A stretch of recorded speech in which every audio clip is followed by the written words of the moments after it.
Yeah, that's it. Okay, we have quorum. Can I remind members that this meeting will be recorded and ask members to note that mobile phones should be switched off as they interfere with the recording. Tablet devices should be switched to mute, which is FN and F8. Can I remind members to declare their interests as appropriate throughout the meeting? Can I remind members also to keep their questions short and concise, with one question and appropriate supplementary per member. We will go around for further questions as time allows. The meeting over.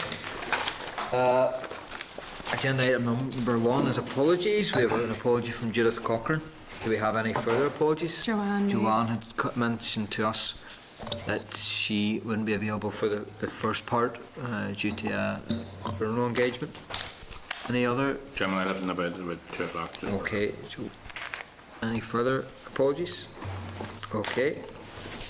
Agenda item number 2 then is chairperson's business. Can I remind members that the visit to Greenmount is this Thursday and the visit pack has been tabled for you today. Can I also remind members that the event we are holding this evening at 5:30 p.m. in room 115 on the Reservoirs Bill for the private sector. The agenda for the event is in your pack at pages 140. Agenda item number 3 then is minutes of the meeting, the 11th of March. Can I refer members to the draft minutes at pages 6 to 11 in your packs? Are members content that the draft minutes are accurate? If so, I will sign. Okay. Thank you. Agenda item number 4 is matters arising. Can I refer members to the correspondence from the Minister, which was emailed out last week and has also been tabled? Members will recall that the committee considered and responded to a letter from the Minister on her proposals for CAP and had asked that it would like to see her bring all the policy decisions on Pillar 1 to the Executive as soon as possible. In a recent letter, the Minister has advised that she has now made 3 early decisions. All existing entitlements will be cancelled at the end of 2014 and the reallocation of entitlements under the new basic payment scheme based on land declared in 2015. Secondly, the basis for calculating the initial value of new entitlements allocated in 2015 will be derived from the value of single farm payment entitlements held in 2014 rather than entitlements activated in 2014. And thirdly, then, the payments entitlements should be allocated to the person enjoying the decision-making power, benefits and financial risks in relation to the agricultural activity on the land for which such allocation is requested. Those are the 3 early decisions, members. Can I seek any comments from the members at this stage? Well, Chairman, it's along the lines we had been questioning the officials on. Obviously the devil will be in the detail, but I think at least there seems to be some clearance of the fog surrounding the application for 2014, which I think is important for farmers. Okay, any other comments? Yes, I welcome the fact that at least there's some clarity. I think it's helped a little. Okay, can I refer members then to the matters arising at pages 14 to 21? Are members content to action matters arising as suggested on the index sheet at pages 13?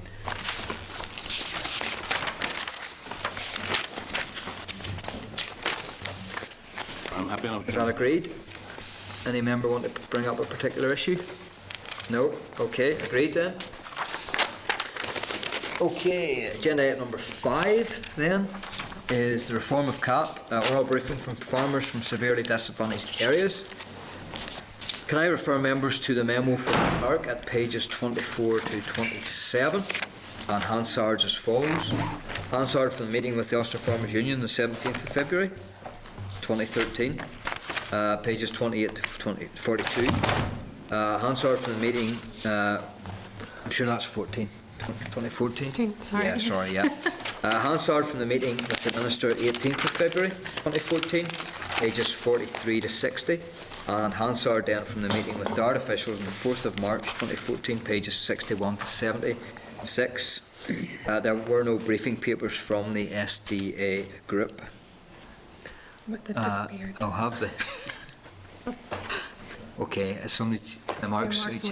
Okay, we'll just have a breather, members, while we wait.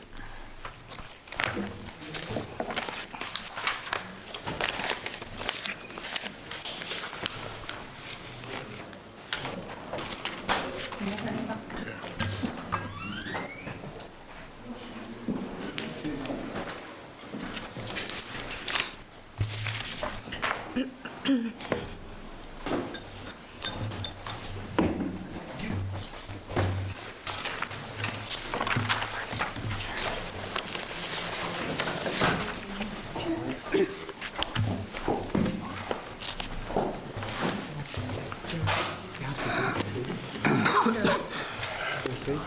okay, I'll bring these.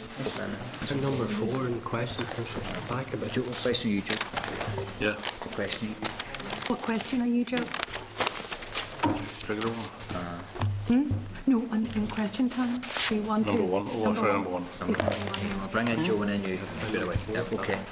Okay, gentlemen, you're very welcome to the committee here.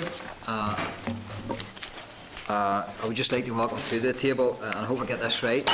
We have Ossian here, we have Nigel, Ossian Merson, sorry, we've got Nigel McLaughlin, we have Peter Gallagher, Joe Harper, Joe Harper, sorry, Parker, sorry, apologies, and with Edward Adamson. You're very welcome to the committee, gentlemen. I know that you have other members then also at the back. Great, and John, Linda, you coming over here too, if you could, okay. Now again, you've an extended panel here. I can't have all of you asking or answering every question, so I'll leave it up to you as to who answers the question. Have you got a presentation, Peter, have you? I have, yes. 5 minutes, It's 5 or less. and then we'll go straight into questions. No problem at all. Okay, thank you very much.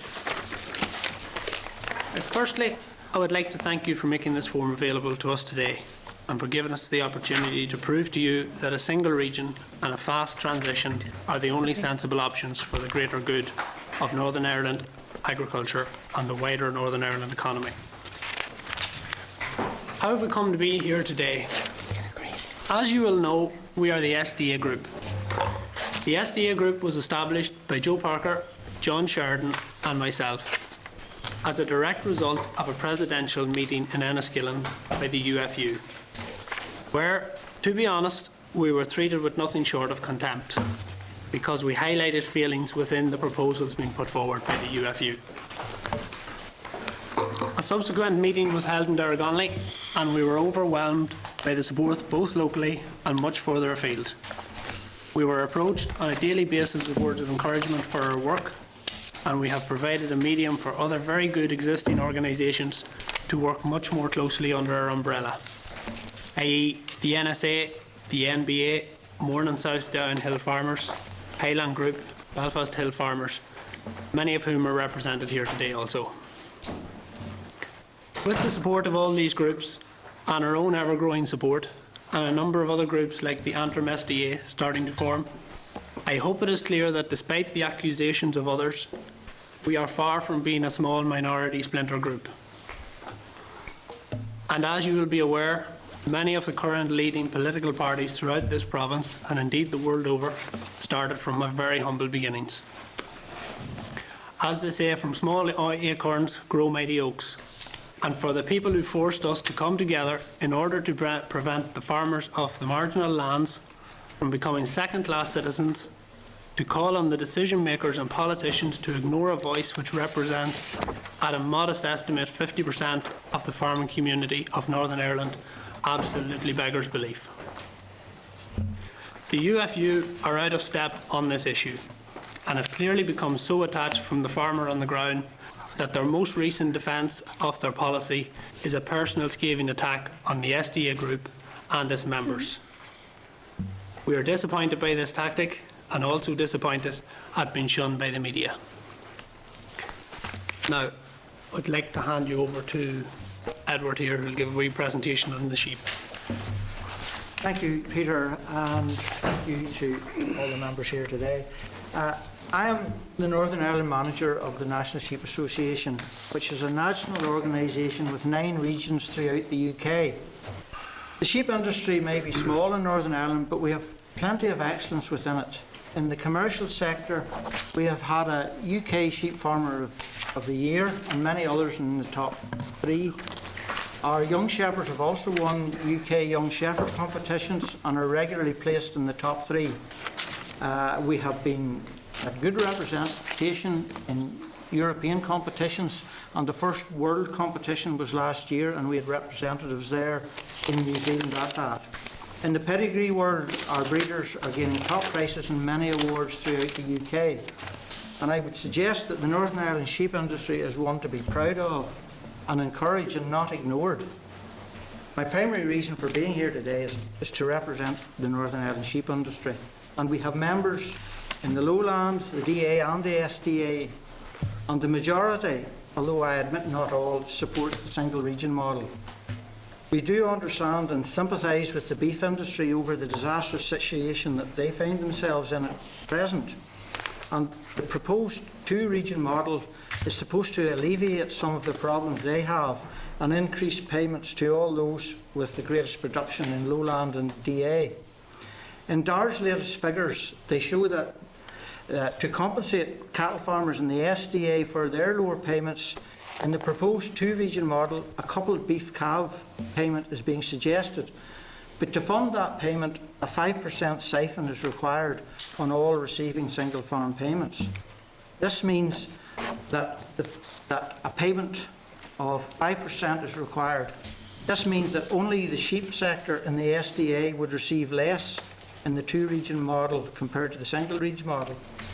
It does appear to me that the two-region model is a strategy to reduce payments to sheep farmers in the SDA areas in Northern Ireland. Unfortunately, this 5% siphon also nullifies any gain Lowland and DA farmers would have had over a single region, leaving insignificant differences to the amount of payments that they receive, whichever model is chosen. The major difference would be in the amount of bureaucracy required to administer the proposed two-region model and the increased risk of mistakes for farmers. If we look at the history of payments to the sheep sector and go back to the 1990s, direct support to the sheep industry was always smaller than that to the cattle sector. This meant that when the hybrid model using part historical payments was introduced in Cat 1, sheep support was still lower than cattle sector support. Is it any wonder that the sheep sector are going to be winners this time? They've never got a fair deal. If I may ask you a question at this particular time, you may like to answer it later. Is it fair that if I kept sheep on a hectare of land in the period 2000 to 2002, and you kept suckler cows on a neighbouring hectare, that you will receive 3 to 4 times more payment to I get, regardless of what you're doing today? I've tried to avoid using too many figures, as I find that they can be carefully selected to suit the argument being put forward, and this has created confusion that we're having at present. But I will use one statistic which no one can deny. At their peak, Northern Ireland breeding ewe numbers were 1.2 million, and they have now fallen to the present figure of 850,000. That's a drop of 30%. I'm sure I don't have to tell you all the reason why numbers have fallen so dramatically. We hear the argument that money should follow production to the more productive areas. But why, if these areas are more productive, can they not generate greater income rather than rely on financial support? Maybe this would be an appropriate time to remind ourselves of the objective of the CAP reform. And I quote from the European Commission's overview of the CAP reform 2014 to 2020. The new policy is moving from product to producer support and now to a more land-based approach. This is in response to the challenges facing the sector, many of which are drawn by factors that are external to agriculture. They have been classified as economic, which includes food security, globalisation, declining rate of productivity growth, price volatility, and pressures on production due to high input prices and the deteriorating position of farmers in the food supply. Then there's environmental, relating to resource efficiency, soil and water quality, and threats to habitats and biodiversity. And territorial, where rural areas are faced with demographic, economic and social developments, including depopulation and the relocation of businesses. Since the role of the CAP is to provide a policy framework that supports and encourages producers to address these challenges while remaining coherent with other EU policy. This translates into 3 long-term CAP objectives. Viable food production. And maybe I could suggest that if we can find money in Pillar 2, rather than making payments for inefficient production, we should target payments towards efficiency measures to try and make our industry more viable. Things like animal health plans, better soil and grassland management to make the industry more efficient. 2 is sustainable management of natural resources and climate action. Is it not probable that these natural resources are more likely to be found in the SDA areas? And 3, balanced territorial development. Would a single region and equal payments in all regions not lead to a more balanced territorial development? And just finish by saying that I think we would be wise to remember the European Commission's objectives and incorporate them into any decisions that we make. Thank you. Okay, thank you very much. You went over your time there, but I know it's a very important issue, so I certainly allowed that. I'm going to go straight into questions because there are some members here who are pressurised for time coming up to question time. Joe Byrne, Deputy Chairperson. Thanks, Chairman. I welcome the delegation, and I think it's good that we afford an opportunity that the SDA group of farmers make their case. In relation to the historic hybrid system of 2005, what is the average single farm payment to the lowland farmer at the moment, and what's the average single farm payment to the SDA farmer at the moment? And secondly, given that there's a consensus among you guys about a single region, what is the view about the period of transition, bearing in mind that the default position in August, if there's no agreement, is single flat rate and implementation in year 1? So. Sean, do you want to take yours one? Could I ask you, just because there's so many, you all at the ends have to turn the mics towards your mouth so we can pick you up. Thank you. To be honest with your first question there, Joe, I don't actually have the figures to hand. But I know that from income documents or income tables that DARD produced earlier in November, it indicates that hill farms are losing on average £6,000 before they receive any direct support, whereas the DA and the lowland farms do make profit before they receive direct support. Unfortunately, I don't have the figures to hand at the moment. Sorry, the second point, Joe Byrne's second point was about the default position, flat rate.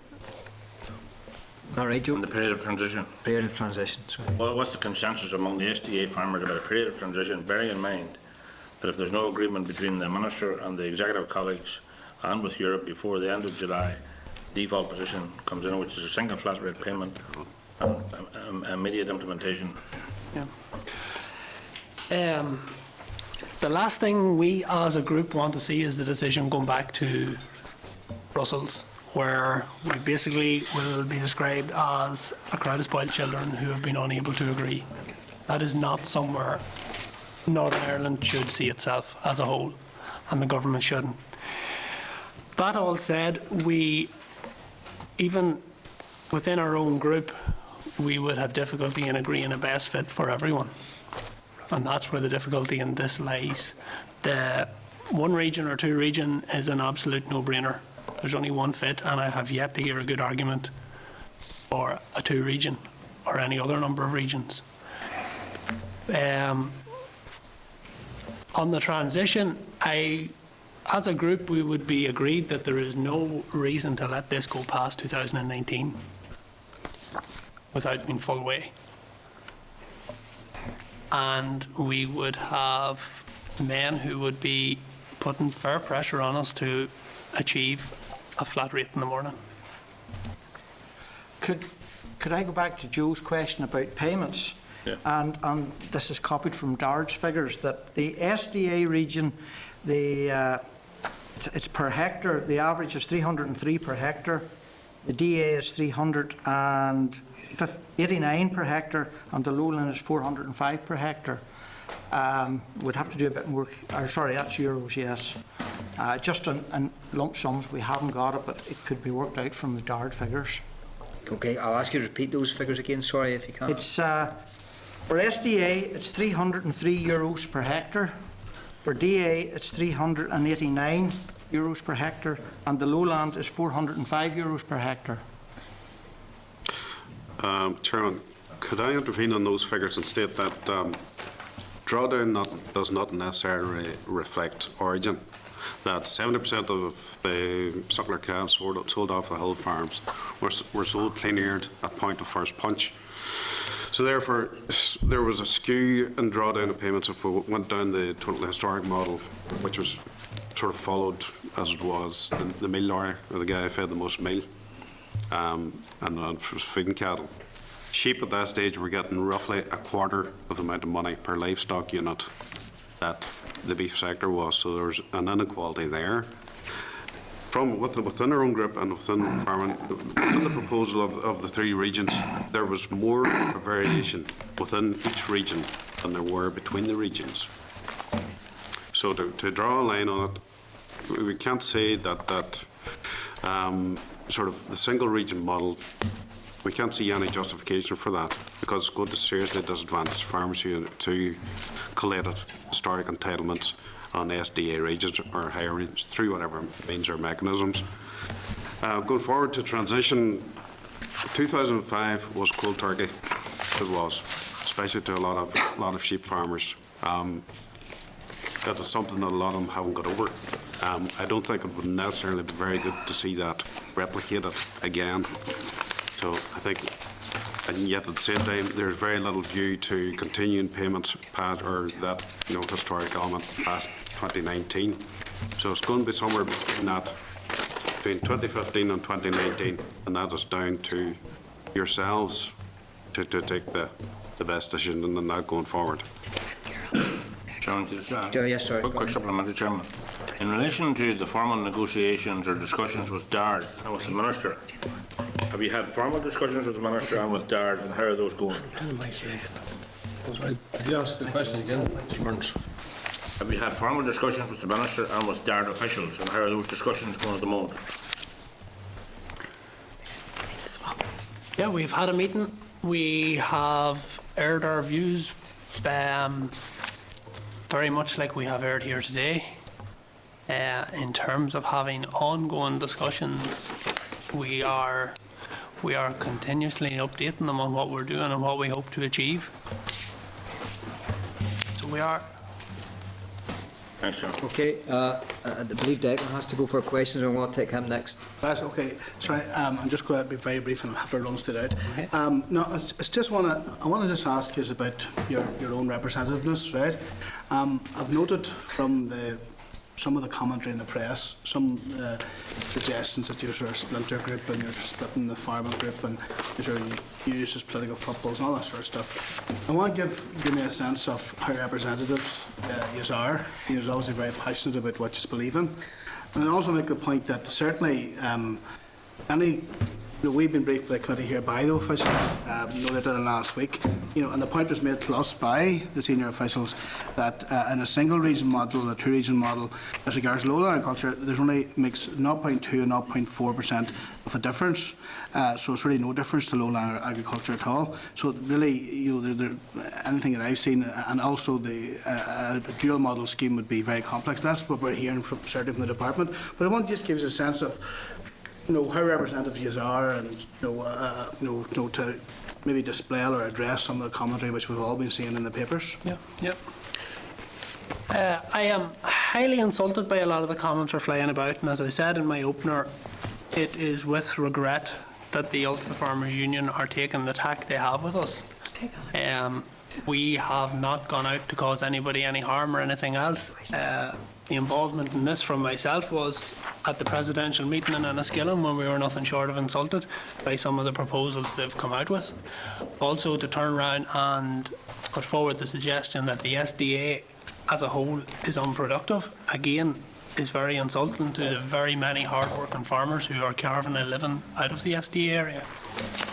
Now, as for the inclusivity of the entire group, we are totally cross-community group. We are affiliated with nobody. We never have been. We have said very clearly from the very start, and we have worked very hard to ensure that that's the way we've been going forward. We will take support from anywhere that we're going to get it, for we have our objectives to achieve, and we'll be doing that in whatever means we feel best to achieve that.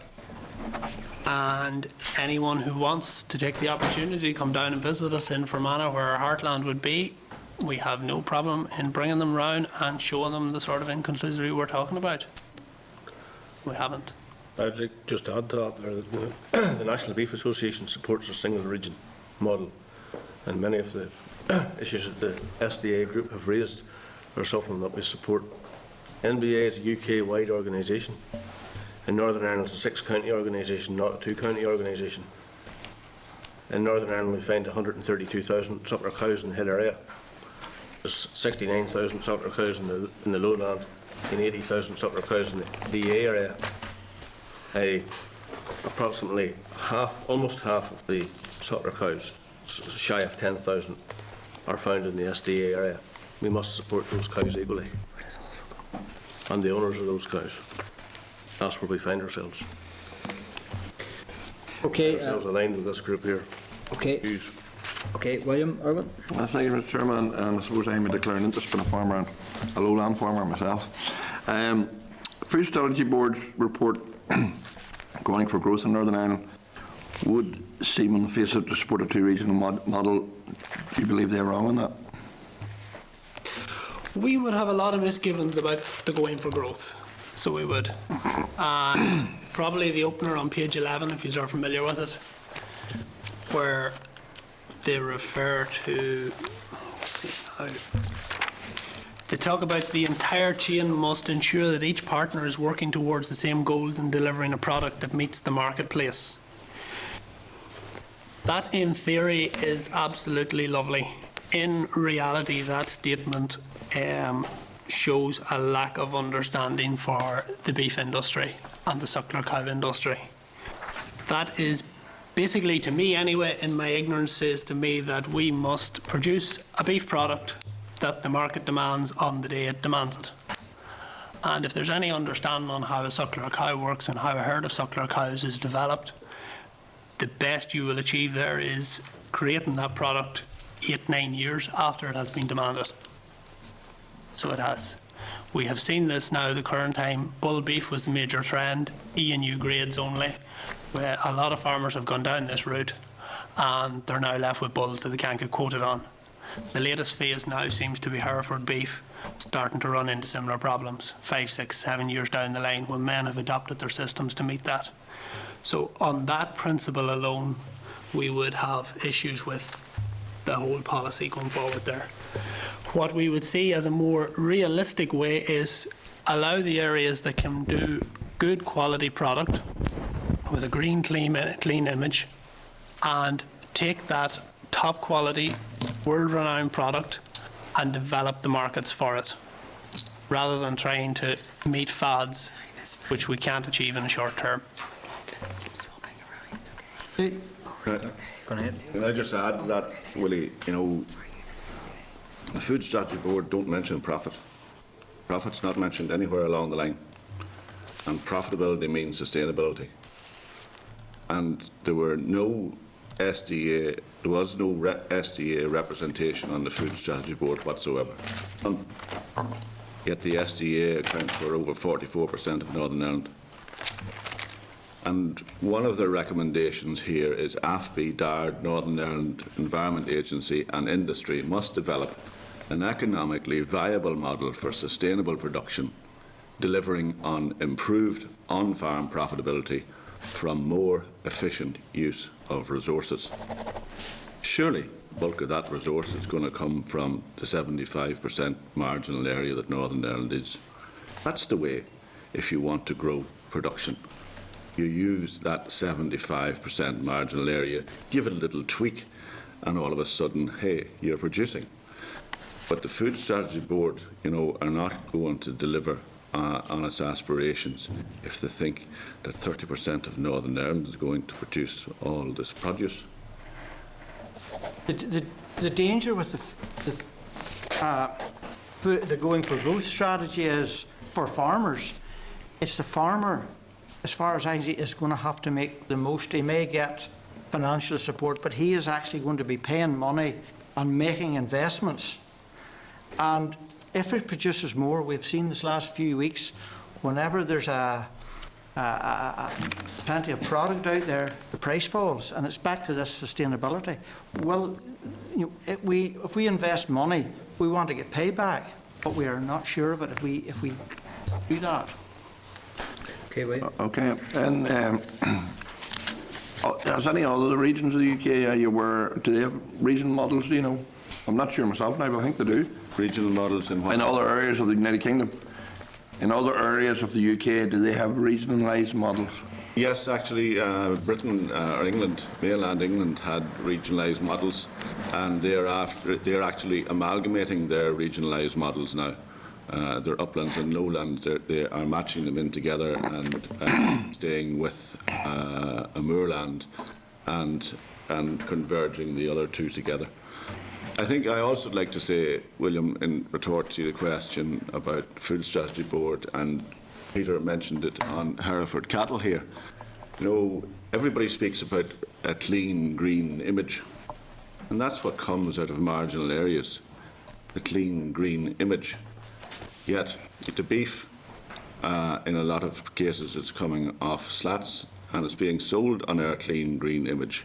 And where we speak about traditional breed cattle reared in a sustainable way off our farms, already some major processors are going in and mass producing Aberdeen Angus beef, which you could really call corn-fed Aberdeen Angus beef. So are we going to find ourselves in a situation later down the road where we have grass-based fed Aberdeen Angus beef and corn-fed Aberdeen Angus beef? And does the housewife really care, or does she know? So, there's a debate coming on here which comes back to this recommendation as to what the Food Strategy Board ought to do about sustainable production in marginal areas. Sorry, John, could I ask you just to clarify what page of the... Yes, that's on page 35, and that's just quoting directly from the first of the recommendations on page 35 in the top left-hand corner. Okay, thank you. In relation to support for suckler cows, I'm aware, I think, in the Republic of Ireland, I think they have a suckler welfare scheme. I think in Scotland they have a beef premium scheme, or beef bull premium scheme, something like that. What's your view on that as an aid to SDA farmers? We have a serious problem with it being for just SDA farmers. Well, we have no issue with payment, provided it is equal across the board for everyone in Northern Ireland as a whole. Starting to pigeonhole it into one section is one of the main issues we would have with all this two-tier system. There's going to be something that should be equally spread across the board for everyone to avail of. One of the problems with this money would have to come from Pillar 2, and as I understand it, the monies are given for income foregone or cost incurred, which means that no matter which of those two it is, there is a cost to the farmer, and he is only getting back what he himself either has spent on it or money that he has not got, because he has been doing things cost and incurred.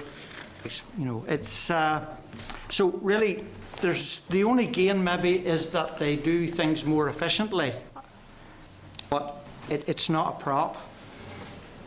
It's not a financial prop. They will have to do things to get it. They may end up more efficient at the end of it. I'm going to come round again, William. Tom Buchanan. Thank you, Chair. Some of the things have been touched on, but you talk about white representation. I appreciate you have white representation here today. What about for sheep farmers within the DA areas? Have you got were they represented?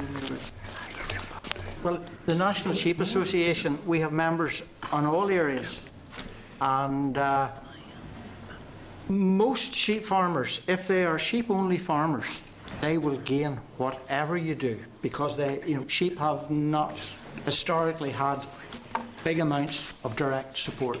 So they will gain no matter what. But those in lowland and DA may gain slightly more. But as I said earlier, the 5% siphon, if there's a coupled payment, reduces it back to square one. So, and within our organisation, I did say that we have a large majority in favour of single region, but not entirely them all. Some see it differently.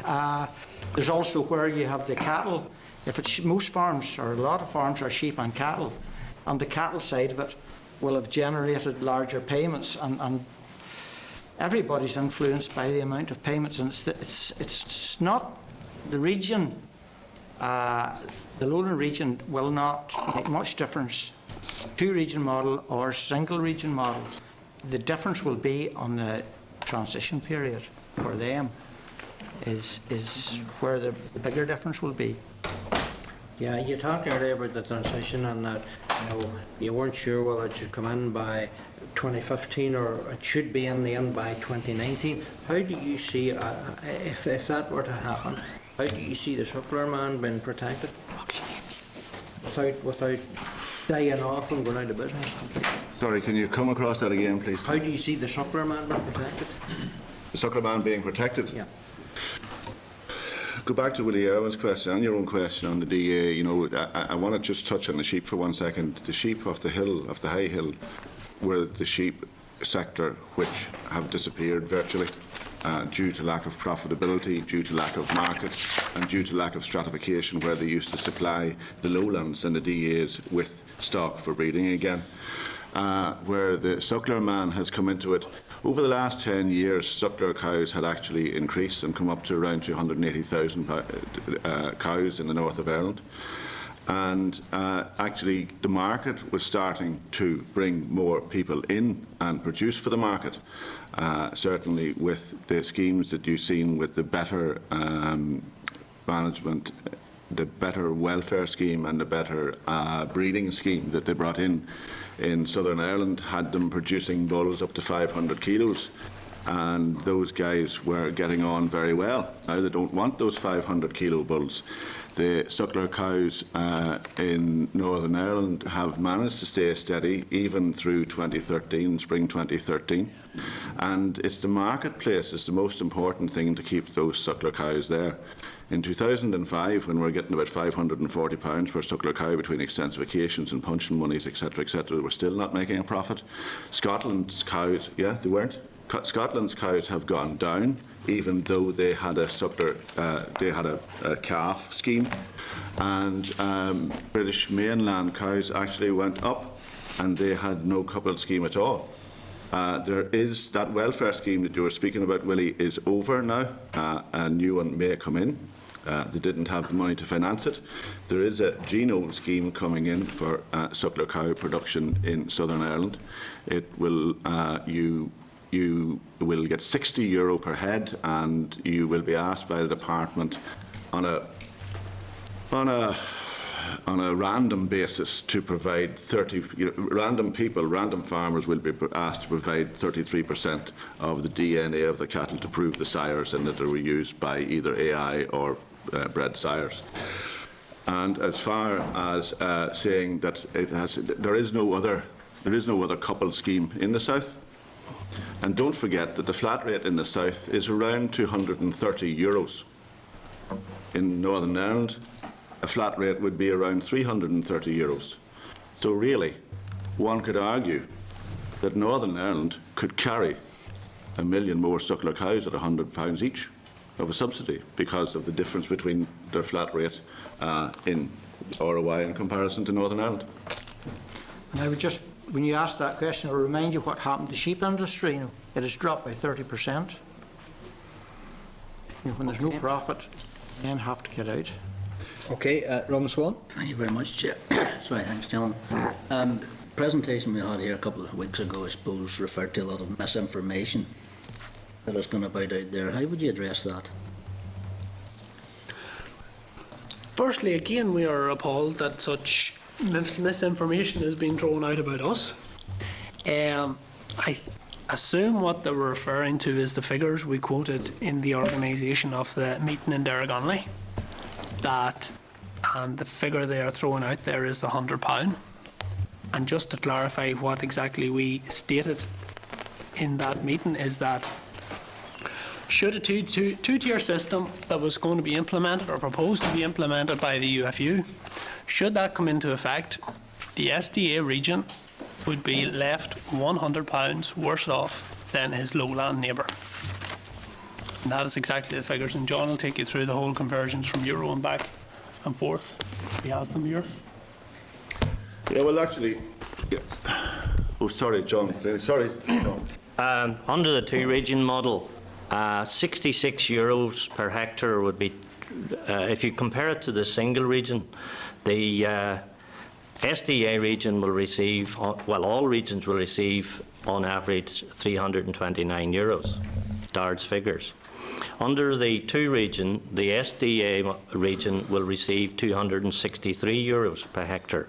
That's a loss of €66 per hectare for the SDA region. If you total that money over the land hectareage and then move that across to the rest of Northern Ireland, that raises the rest of Northern Ireland from 329 to 379, a rise of some €50. That brings about a differential between the SDA and the rest of Northern Ireland of €116 per hectare. Converted back to sterling then is £100 sterling per hectare. And we have a copy of the... That is, yeah, that's the flyer that went right in Fermanagh for Derrygonley. That flyer basically says danger of losing £100 a hectare. That's not blatant misinformation. The difference between 379 minus 263 is £116 euro at 83.60, which is what our single farm payment was calculated at, comes to exactly £100. £100 per hectare of a difference. That is that was some of the supposed blatant misinformation, I presume, or was taken as blatant. It wasn't blatant misinformation. Those are maths. Figures are figures. Those are the maths. And, you know, as far as blatant misinformation goes, I'd have to say that we have been accused in the marginal areas of not being able to come up to the mark and deliver the growth that the Food Strategy Board need. I find that appalling. And blatant misinformation I'd have to call into question, where you have been told at this committee that the LFA monies and ANC monies are a payment which should be a supplementary payment to us. Yet we have been told repeatedly by the department that ANC and LAFACA money is there to recognise areas of natural constraint and hardship, and it comes over and above the basic single payment which comes from Pillar 1. That environmental payments are also an additional benefit to us. Well, I've got to say environmental payments are paid on the basis of income foregone. And that's why environmental payments are paid to us, because we have to adhere to a certain way of management of our land and habitats. So it is income foregone. It is not extra. And LFA ANC is not extra. The problem with this whole debate, there's so many figures involved, and I don't want to go into those figures, but some can be on both sides maybe, but the union are not squeaky clean on selecting figures to suit their own agenda.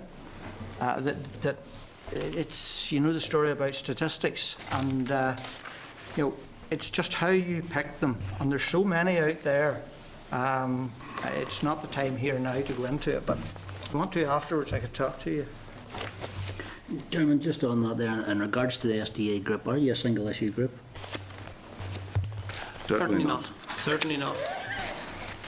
Certainly not. We probably started out, in fairness, as a single issue group, but we very quickly realised that there is a massive void there, and a large body of people who have, probably without getting too personal about it, been absolutely ignored for years, pushed to one side. And we have main bodies representing the farming community who, for whatever reason, seem to be distracted by other issues and aren't just stepping up to the table the way we would expect them to. Just on a last point there, John, and questions have been asked about your representation. Are you members of the Ulster Farmers Union? I am. I am, and have been County Antrim chairman. Most of us are. Okay, thanks, Jim. Okay. And one more thing, sorry, Paul, in relation to blatant misinformation. That is a sheet, and we will print it out for you on a template that everybody has it. That is what we put down as the most important points in Fermanagh. And at the bottom of it, there are a box for any other comments. They were told at the beginning of the meeting that they could change any letter, word, sentence, paragraph, whatever they wished. And that has happened, as you can see, on the consultation process in different templates. That is actually recorded in the media. Yeah. The impartial reporter has it recorded. Correct. So we would not go out to give blatant. How dare we go out to give blatant information? And as far as we're concerned here, we're here to be, we consider this nearly like a court of law, that what we say we have to stand behind. So I'll give you each and every one of you this here. No blatant information, and it was done under actually the scrutiny of Head of Policy for the Department of Agriculture, Norman Fulton, and Alison Cranny. It was completely democratic. Anybody could change it whatever way they like. Okay, Ian Milne. Thank you, Chair. It was Robin here covered the part of the point that I wanted to make, but I just wanted to follow up on it. Like the tone of the meeting is, I can feel it there, that it's UFU and ourselves, and there's been this sort of battle that has been going on. But in my opinion, there surely it hasn't just happened over this last issue here, of CAP reform or whatever. Has there been underlying currents there for quite some time that you feel that you haven't been represented or been considered by UFU? And is this has what the situation that we have today within yourselves? There's no personal issue here with anyone, so we're not, and I would hope it's not coming across at that. It is probably the scathing attacks which have been launched on ourselves recently by the UFU is probably creating that tone here today. But that's unfortunate for us, distracting from what we are actually out to achieve. We would far rather be sitting here alongside the UFU and all preaching the same thing. But that's not the way it's going to be by the sounds of it, which is unfortunate. Whether there was a need, or whether we as a group felt that there was a need before this, probably very hard to put your finger on, but this is certainly the catalyst that has pulled us all here together. So it is. There's probably men better able to answer that. I'd just like than myself. Well, I'd just like to say I think the UFU find themselves in a bit of a corner at the minute by being the only organisation in farming in Northern Ireland supporting a dual region, and that they're screaming like rats in a corner at the minute. But from the NSA point of view, we have always in the past, we've been here for quite a while, we have, I can't say 100%, but we have nearly always been in agreement with the union policy, and we have consulted each other and worked towards things. Where it was involved with sheep, we've worked together with them in the past, so in the past we have never had any problem. Chair, can I come in then a moment? Just that same issue. I'm going to go round again. I think one of the problems here, perhaps, is as far as that question goes, where hill farming or our hill farming or the one hill farming committee and Ulster Farmers Union would speak for SDA and DA, or would have representation of both areas on the one committee, and that's 75% of Northern Ireland. They are only one committee on a 14-committee decision-making executive within UFU, and I think that is a huge problem. And that committee, where we have an environmental committee and that environmental committee was raised forth out of the nitrates action plan. And now the Hill Farming Committee find itself in a position that they are not the lead in agri-environment schemes, yet most of those schemes are in their constituency or remit. And as far as designated areas, we find a representation is coming through Environmental Committee, and there's not enough input and feedback from the real stakeholder, I feel, which is actually Hill Farming Committee. And not enough. I think it needs more cross-fertilisation, really, and this is sort of what has been happening. And over the last 3 years, I think that this debate has only it has brought that out to the fore more. Okay, thank you. Thank you. Okay, yeah, I'm going to go around again, but I would ask the members just to be succinct, ask one question, and then could we have one person answering, please, because we are just stuck for time, but I will allow us to go around again. Joe Byrne. Yes, Chairman. And apologies for having an about maybe this issue has been covered. But can I ask, in relation to the type of farming structure we have in Northern Ireland, which is really family-based farm enterprises or businesses, would the family-based farm business be better enhanced by a single region or a two-region model? Thanks, Chairman. It would certainly be better enhanced by a single region, would be our argument. It puts a fair spread of money over all farmers, regardless of where you actually are. It takes away the benefit from the unfair advantage that the lowland farmer would be set at under the proposed two-region system. And it'll give more encouragement for the younger farmer to come along in the SDA if he has an equal footing to everyone else in the region. Thanks, Chairman. Okay. Can I just come in on that? I'm aware I haven't asked any questions yet. I want to just come on that the Deputy Chairperson said. He asked a very pointed question or specific question. And it has been put in the media circles and by others that, well, really, it is about SDA looking after SDA, if I can put it bluntly. Yeah.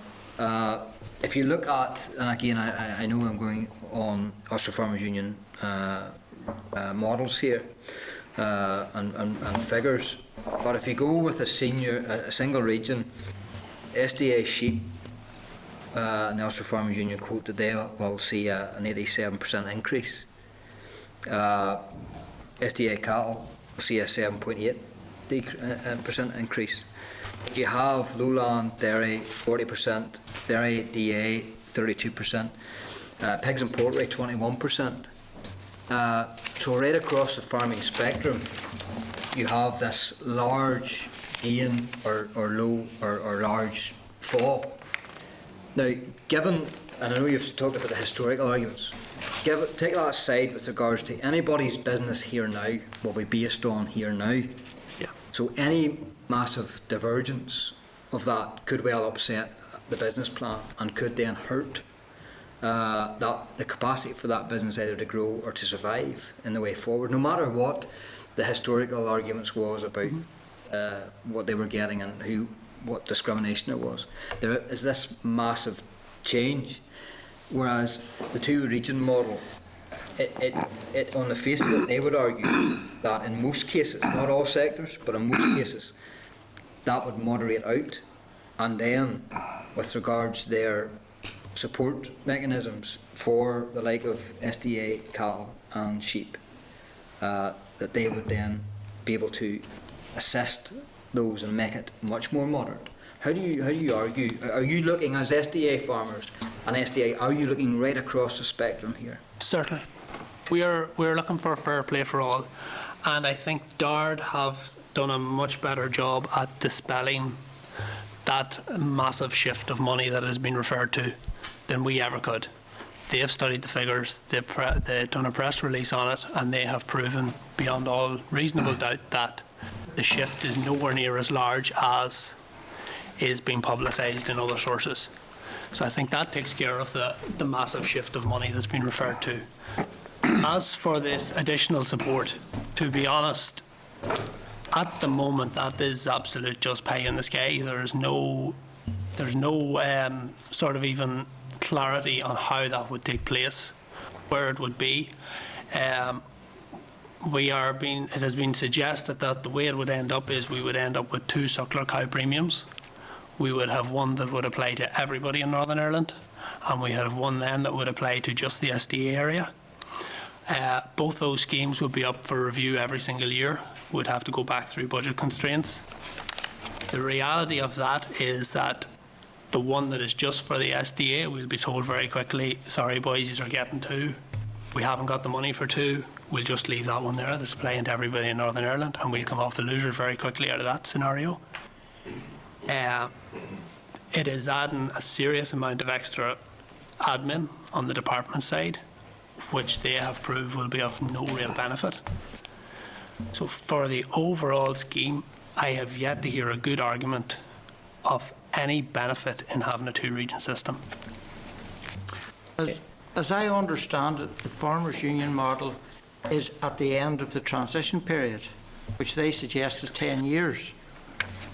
But there will be another review in 2019, so the position you have quoted from the union, we will never get there. In 2009 we'll have another review, and those figures that you've quoted is for the 2024 when we get there, but we'll have a review and that will not get as far as that. Okay, William Irwin. Thank you, Mr. Chairman. What would you say to those, for instance, that would say that the big winners in a single region model would be the large hill farmer, who in essence doesn't really produce a lot? What would your response be to that? Well, I would just like to say, how many large hill farmers are there? I'm not too sure. Or structure in Northern Ireland? Yeah. Given that the manner that the farms were actually set up in this country, and the historic element, and how they eventually arrived at, with the population shifts from Britain across, and etc., etc., the 35 or 40 large hill farmers in Northern Ireland would be the height of it. I would assume. To follow up on that, are we getting to the stage where we're going to write policies to suit or benefit the minorities, and the very, very small minorities at that? No matter what system you go into, like the last time there was massive winners in men who had stacked payments and that sort of thing, and they've benefited for 10 years. We can't start to go down the line of writing a policy just to exclude large farm owners. Could I just interject with a quote from the overview of CAP reform 2014 to 2020? And it says, "Past reforms have led to step changes in CAP, and this one is no exception. It represents another milestone in the CAP's history, placing the joint provision of public and private goods at the core of policy. Farmers should be rewarded for the services they deliver to the wider public, such as landscapes and farmland biodiversity, climate stability, even though they have no market value." And therefore, they introduced the new policy instrument of greening. So what they're saying is that the large areas in the hills contribute an awful lot on biodiversity and other environmental aspects, and that should be equally rewarded as producing livestock. Okay. Sorry, William. That's okay, but anyway, go ahead. Okay, Tom Buchanan. Yeah, given the differences in thinking that there is between yourselves and the Ulster Farmers Union, it seems there is, a fair difference in thinking here on a number of issues. Have you, as a group, sat down with the members of the Ulster Farmers Union to discuss the issues and the differences that exist between yourselves and between their proposals and your proposals on the way forward? Because it is imperative as we move forward into the CAP reform that we get agreement, or as much agreement as we can right across the board. So, have you had any meetings with them on this particular issue? Sorry, well, I suppose the place there is we held a hill farming committee about a fortnight ago, because of lambing and calving, the next one doesn't take place on the 26th of April. There is a modem there within the UFU executive. Its Vice Chair gave a report from the Hill Farming Committee at the last executive. There's one coming up on the 26th of March. It is difficult at this moment in time to try and have sensible discussions because we are treated that that voice is not acceptable to be raised. We're treated to an extent as pariahs, and there seems to be no meeting of the waters here at all. We're on two different concepts. Yeah, but leaving the committees on our side, I mean, we do have the main people within the Ulsters Farmers Union who I have no doubt would, if they were asked for a meeting, I'm sure they would accommodate something. And, you know, has there never been no request for to meet with them, obviously, on this issue where the differences appear to be fairly great? Well, we haven't asked. We met them on the beef issue, which we want to actually bring up here, Tom. But Joe and Peter attended here at a meeting that was called over these potentially illegal beef impositions that are going to be imposed by NIMEA or threatened to be imposed by NIMEA. And, you know, I don't know, we're all farmers, I don't know why we can't work together. But we are entitled to a voice. It's a free country. And there's a democracy here. And I'm a member of many different associations. I'm a member of the National Beef Association, National Sheep Association, the Heather Trust. And I could go on for 2 or 3 or 4 more, you know, and I feel that I give an input into that there, and everybody's entitled to have an input and give an input in. And, you know, if this thing is from the bottom up, then it should be seen to work from the bottom up. Yeah, and we're not denying anybody a voice, but where there's a difference, it's good to talk. And that's the only thing I was trying to tease out. We have no issue in meeting anyone. We actually would welcome the opportunity to meet others. So we would. We have tried to do that from day one. So we would. William Irwin has indicated he wants to come in a very small, brief Just looking at figures, yeah. Cattle and sheep farmers in the DA under single region would lose 23.8%, under 2 region would lose 15.3%. And cattle and sheep farmers in the lowland under single region would lose 28.7%. and under 2 region would lose 19%. So the 10%, all 10% worse off in both the A and lowland. How would you explain that to both the A and lowland farmers in relation to a single model? Single region. Sorry, could you repeat that again, because my cattle and sheep DA under single region would lose 23.8%. And cattle and sheep under 2 region model would lose 15.3%. Okay. And lowland cattle and sheep farmers in a single region would lose 28.7%, and in a 2 region would lose 19%. How would you explain the single region model that you're proposing to those farmers that are Can I ask, in both? Is that from the Ulster Farmers Union figures, or where's that? I think so, yeah. There's some figures that, yeah. Well, it goes back historically to what we had said earlier with regard to the clean-eared calves coming out of the hills. The money that was raised by those calves during the first bunches, etc., that was repatriated that was moved to the lowlands and the rest of Northern Ireland at that time. And now, under this single region, we have the repatriation of a lot of that money back into the hill. I'd just like to add to that, I asked Norman Fulton. Norman Fulton highlighted at one point in time that there was a high level of payment in the lowland and the DA area. I asked him how did it get there, given that the level of farmers that were farming in those areas didn't have the amount of land that could have punched the cattle. He said that was paper acres. So I asked him, well, could you investigate where the paper acres actually came from? He says, no, that's illegal. He says that would open a nest of illegalities, of fraud. So in actual fact, the base of the payments in many of those areas is actually based on fraud. Because the hill paper acres come off the hills, because the guys that sold all the cattle as clean-air bullocks, they sold their paper acres to the lowland farmers who punched the cattle. And in actual fact, the department refused to look at it. But I think it's dangerous to make accusations like that in the public arena, you know, whereby we have no evidence of such, you know.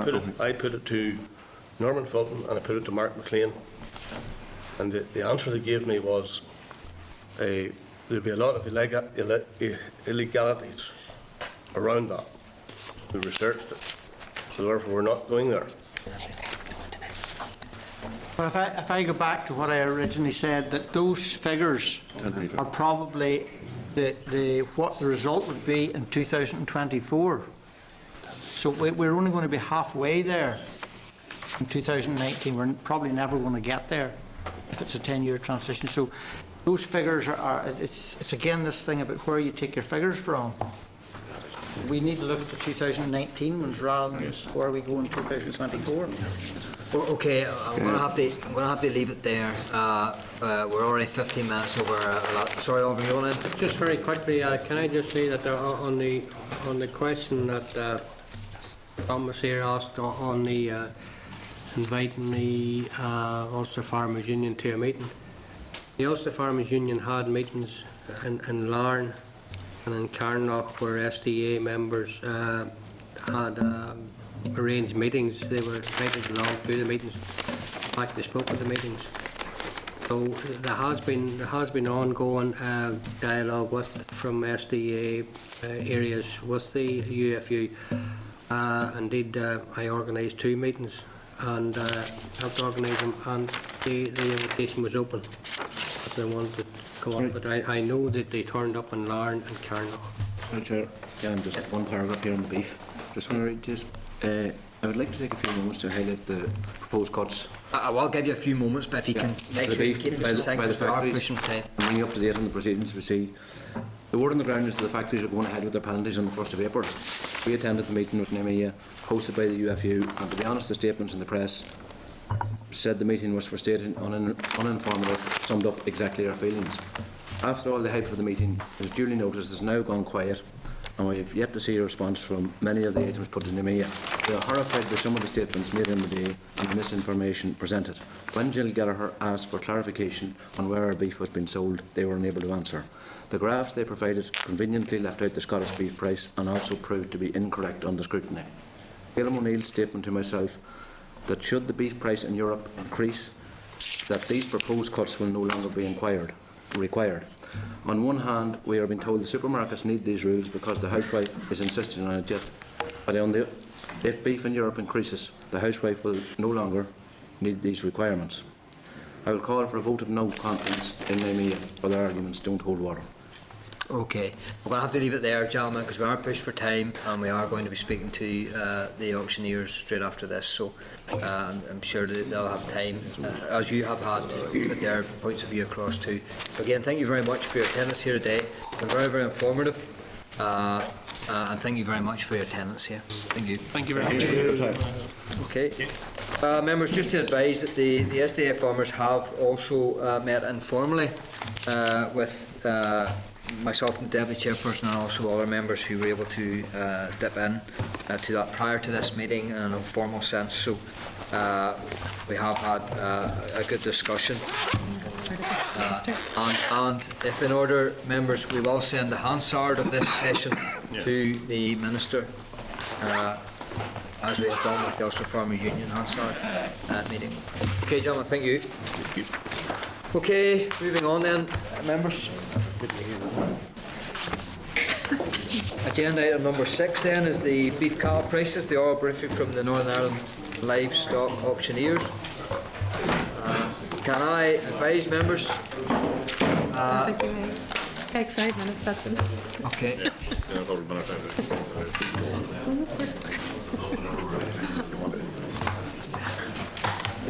Members, can I just ask for quiet, please?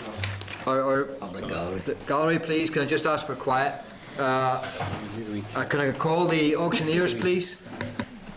Thank you. Can I advise members that following the meeting from the Northern Ireland Meat Exporters Association, NMEA, it was agreed to hear from the Northern Ireland Livestock Auctioneers Association. For members' information, the Hansard of the meeting with NMEA has been included in the pack at pages 78 to 96. Can I welcome to the committee Hampton Hewitt, Sean Irvine, Harrison Boyd and Danny McAllister. You're very welcome, gentlemen, to the committee. Now, again, a very, very important issue. Just let you get settled. A very important issue, of course. If we can ask you, Sean, are you going to lead off in the presentation? Anybody wants to? Yes. I'll give you 5 minutes to present, and then we'll go straight into questions if that's okay. That's okay. No, we're happy with that. Thank you very much. Well, first of all, thank you very much for giving us the opportunity to come here today. We understand that the main point that you want us to talk about today is the proposed introduction of fines on number of moves for cattle, and very importantly as well from our point of view, the residency period prior to slaughter. Northern Ireland, as you all know, and indeed as Joe Byrne just recently mentioned, is a country of small producers, and there's very few out there who can take the cattle through from birth to slaughter. Average beef size herd is approximately 16, and therefore cattle have to move, and sometimes this occurs through necessity more than choice. For example, if we look at last year in the spring that we had and the shortage of fodder and the bad weather, etc., there was a lot of cattle that moved last year that perhaps wouldn't have moved just because of weather, shortage of money, fodder, etc. So therefore, the restrictions that are being imposed, while they're similar to what we are told exists in GB, the farming situation in GB is entirely different to what we have here in Northern Ireland. And we believe that these moves that are going to come in, or the fines, they're going to seriously affect the small farmer in Northern Ireland. A lot of calves move twice in their first month of birth, and once they move off the farm through a market and back to another farm, there's already 2 residencies. In fact, if they've gone to a TP herd, which is basically like an agent's herd, they're on 3. So the amount of moves that's left in that animal's lifetime is restricted to basically 1 more and then to slaughter. So the farmer who buys a calf and rears it to a stage, should it be on a cow or bucket rear it and take it out and then take it out at a stage, let's say at 6 months or 9 months as a suckle calf, and then it goes to someone who's going to take it through to a strong store who basically doesn't have the wherewithal to be able to feed these animals through to slaughter weight. He wants to sell it again, and what we will find is that the strong cattle are going to have to remain at home on farm. You're going to find that they're generally going to be underfinished because they're going to be non-specialist feeders that's going to be taking those cattle through the slaughter. And we don't know whether it's by design or it's just the way that has happened, but what we have found over this past few years, and market throughput has increased, and market throughput has increased particularly with regards to the larger, stronger cattle. And we see the reason for that to be that the smaller feeder who was going direct to the meat plant before, he was not getting the prices that the large feeders were getting. They were evidently on bonus, and I have no problem with that. If someone's able to supply a meat plant with 40 or 50 cattle every week, he perhaps well deserves a bonus. But the smaller farmer, his cattle were being bought at a lesser price, and Well, our view would be is that they were being used to subsidise what was being paid to the larger farmer or the larger feeder, and those cattle were coming to the market.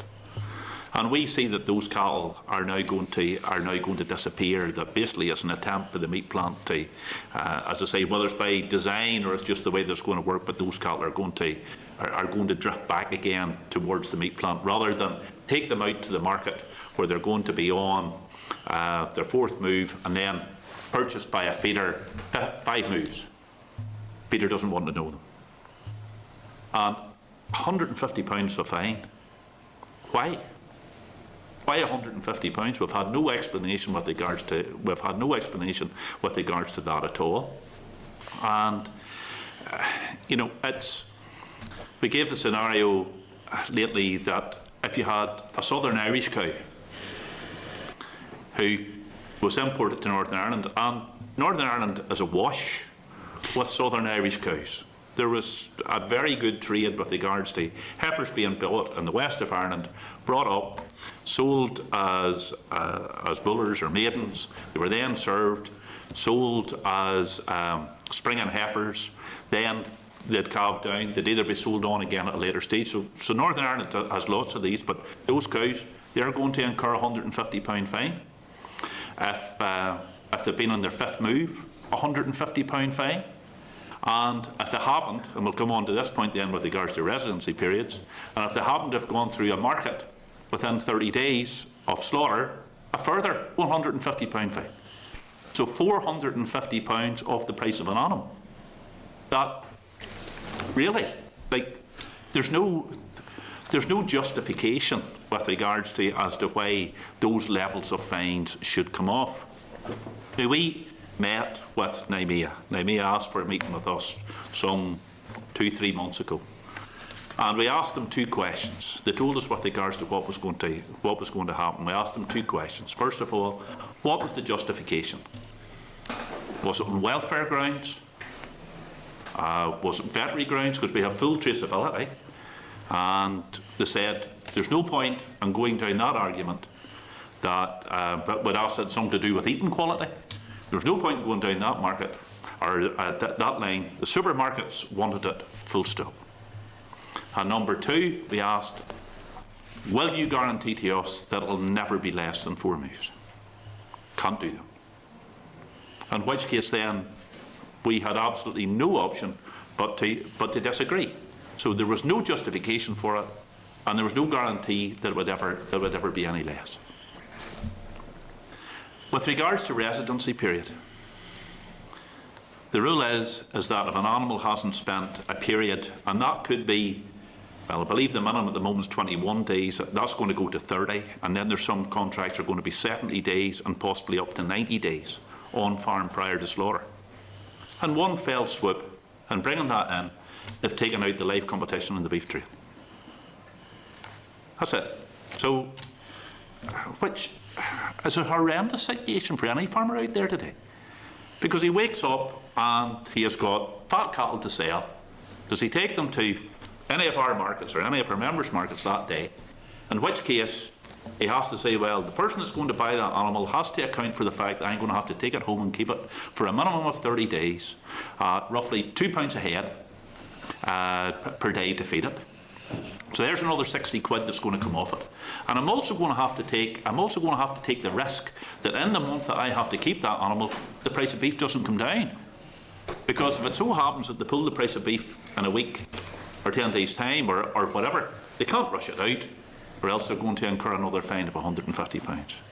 So once again, it's simply an attempt to try to strangle the beef trade and to get it into fewer hands, more control with regards to the supply chain. Now, we met with to can understand the committees, when questions were asked with regards to the previous group, have there been discussions, have there been meetings, etc.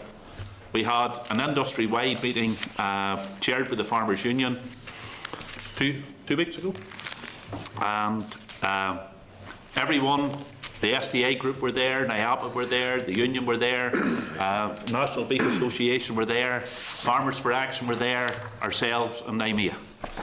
And every person to a man told Naimia that it was neither wanted nor justified. And I understand the Minister had come out and said that it's not necessary.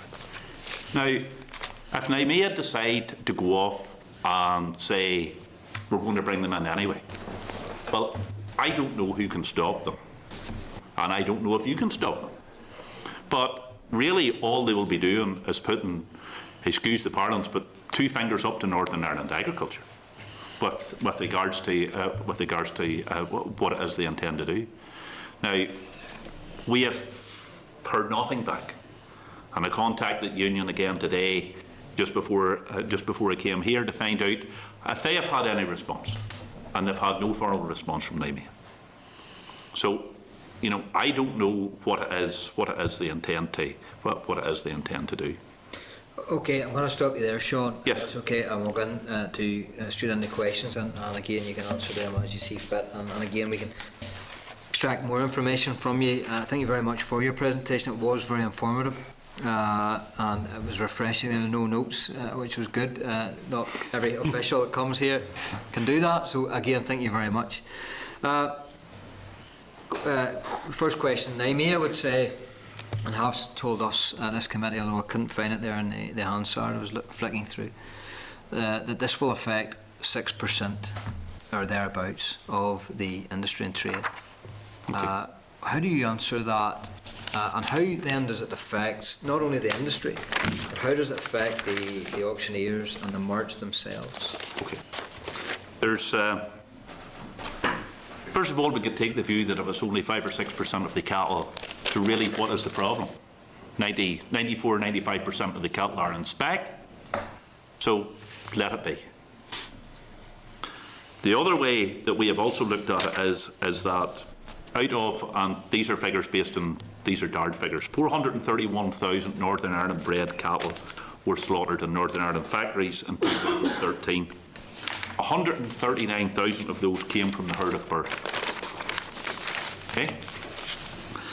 Therefore, the remaining 292,000 cattle were resident on 2 farms or more.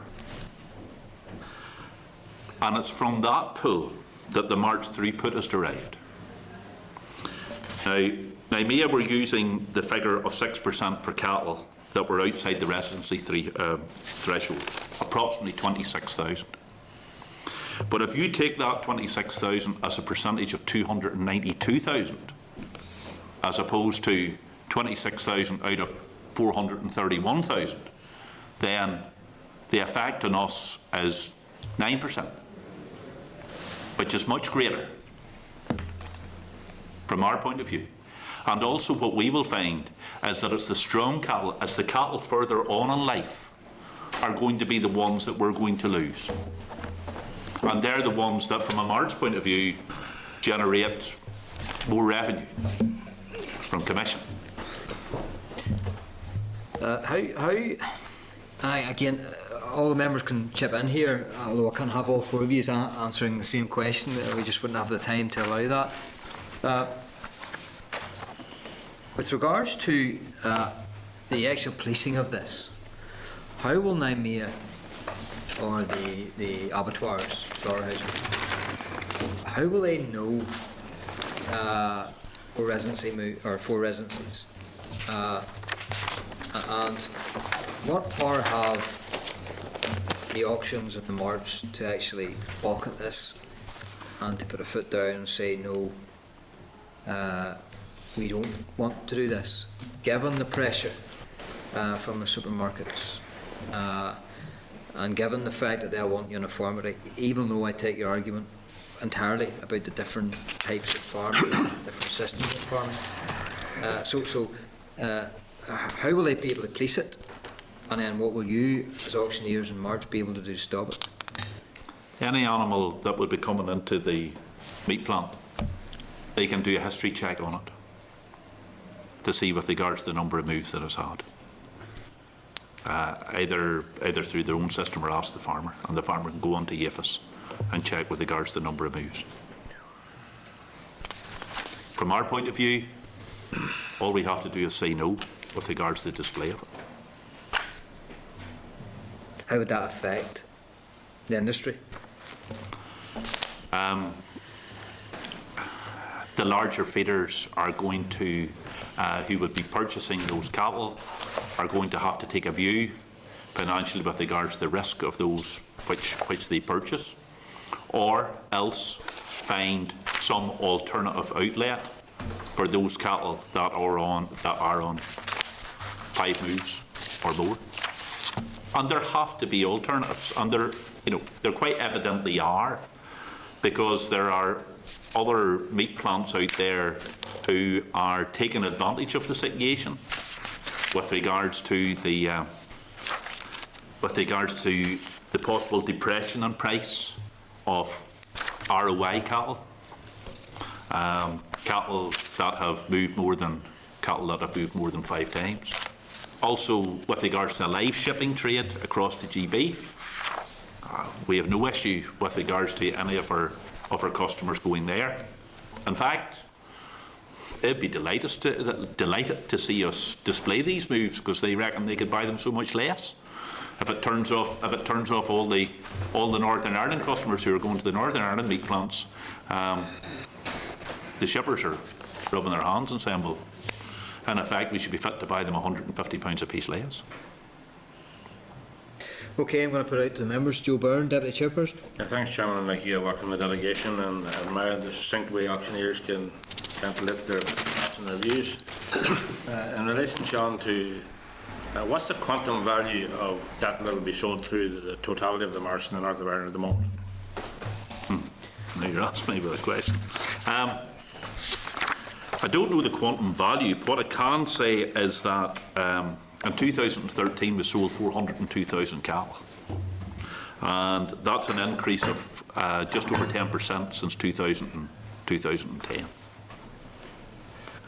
We look at that in comparison to the throughput of 438,000 through abattoirs. However, abattoirs have an immediate advantage over us in that there are a lot of herds out there that are restricted for whatever reason, and they really have no choice but to go direct to an abattoir. So, with regards to the part that we play in Northern Ireland, in the Northern Ireland industry, we play every bit as big a part with regards to the movement of cattle as abattoirs do. Thanks, Chairman. Again, I admire the figures. Obviously, Chairman, in relation to the function that the marts provide, or livestock marts provide for farmers, would this penalty option clause that's been proposed damage the Northern Ireland livestock marts industry and those that are in employment there, and more so damage the economic interest of the individual farmer that wants to sell on the free market? Anybody else like to answer it? Because I'm saying all the... Well, Mr. Chairman, I reckon that it will take at least 10 to 15% off our throughput out of the market, and that would be a serious effect. Just on a side issue, we're at the moment we're being re-rated, and we've been re-rated on which probably has been a couple of the best years we've ever had. And this will have an extreme effect on us if they're working on past figures, where we should be looking at how do we delay this until if this goes to a head and they get through with all the things that they're going planning, we're going to be a lot weaker. And once you get weaker, you're inclined to get more weaker, and there's a chain reaction. And we're afraid that it would probably annihilate a lot of the smaller markets that are in Northern Ireland. We have about something like 30 markets in Northern Ireland. Some of those are just sheep ones. And but I think that you want to look at why this has all happened. Now, I was at a meeting in England last week with English auctioneers, and I spoke to the guy in charge of the abattoirs. They have 150 abattoirs in mainland UK killing red meat. And of those 150, 25 of them belong to the Irish groups and to large English groups. Those are large abattoirs killing over 1,000 cattle a week. Now, there's now 125 small abattoirs, which has kept competition in the beef market throughout in the mainland UK. In the situation here, we have 3 small abattoirs 3 small abattoirs, and really they're not fit to provide any competition against the big guys. So that is our problem. They have a captive audience here, and really they are making capital out of what has happened. Thanks. Okay, William Irwin. Thank you, Mr. Chairman, and you're very welcome. Being a farmer myself, I fully support livestock marks and the integral part they play in Northern Ireland agriculture. In relation to movements, have any of the marks been approached yet as to, or is it too early at this stage, as to putting on screen the number of movements? Have marks been approached by this, or anyone approached them in regard to that? We have been approached by individual farmers and buyers who would like the information, but we have said no at this stage. But we don't think it's advantageous to give them that information at this stage. Yeah, I think that would be wise, I think, at this stage. Well, in the south, they put up the number of moves and they've lost all their big cattle out of the markets. The competition's gone completely. They've lost all the big cattle. They've been hoodwinked, really. If you were talking to the southern auctioneers, would tell you they've been hoodwinked. So we're not going to go down that line at the minute until we're forced to. Yeah. But really, we don't have a lot of power. All we can do is say no. We had in a Northern Ireland Meat Experts Association here a couple of weeks ago. As yet, no one has blinked on this. I mean, there still seem. I mean, do they still seem set on going ahead with this, as you see, on the 1st of April, as you see it? Is that the reports that we hear, and we can't speak for NIMEA, is that we understand that some may introduce it in April, some may introduce it in June, some may impose different levels of fines. They are conscious of the danger of them being classed as a cartel. Office of Fair Trading. And the Office of Fair Trading landing on the next week. Like they did with the auctioneers when they introduced the Buyers Commission. The Office of Fair Trading investigated us. Yeah. So they've learned from that, so they know now not to just go all charge all in with them on fell swoop with it. So normally you can bring their prices up and down in one day all the time. Okay. Okay, Oliver, did you indicate you wanted to? Yes, Chair, and thank you for your presentation. Did you say that the supermarkets are behind this? Or is that what NIMEA is saying, the supermarkets are behind it? Well, certainly that's what NIMEA are telling us. But I just simply asked the question. I have yet to hear either my wife or any housewife being in a supermarket and going to the butcher's counter and saying, "Can you tell me, please, before I buy that roast of beef, how many times did that animal move?" And I believe that whether it's coming from the supermarket or whether it's coming from NIMEA or as a joint approach, but it is simply a way to manipulate and get control of the market by reducing the amount of moves. They've done it with the poultry industry, they've done it with the pork industry, and the one industry as yet that they haven't been able to do it with is the cattle industry. And it might suit in other parts of these islands where you have large farms where they basically can't take them through from birth to slaughter, but not in Northern Ireland, not with our farming structure. And it has to be, that has to be put across to them. And we can accuse NIMEA of not standing up for Northern Ireland farmers, etc., and trying to do a better job of putting the case to the supermarkets. To be fair, they're the ones that are paying them. So, I would say if they're calling the tune, they're wanting to dance to. Can I just ask why at this time? The NIMEA was in here, and I believe they said that that legislation has been there for quite a while, but they've never used it. Well, we have our own views with regards to why at this time. We asked the question as well, because, to be honest, why they would bring in all these impositions whenever they have a falling beef price, I find difficult to understand. We do know that since the whole horse meat scandal, there have been a number of inspections, etc., in abattoirs throughout Northern Ireland, and there's suggestions that restrictions, etc., that are rules that were there in the past that hadn't been complied with, and now they're being told, look, auditors are in. These rules have been here for some time. This is what we have to do. It's only a personal view. They're not going to confirm or deny that, other than just simply say these rules have been there for some time. But I would also, Oliver, ask why now? Yeah. The argument is from them is that we're in a falling Euro beef market, that it's very, very difficult to get rid of these, or to sell these out of spec cattle. That's the argument. That's the argument that they will use. Is this a Europe-wide thing? If it's to do with the horse meat scandal, and they didn't answer that question. They blamed the Polish market, supplying the beef, etc., etc., and the cold stores are full of beef here because when they bought them here at a high price, nearly like negative equity on a house, you know.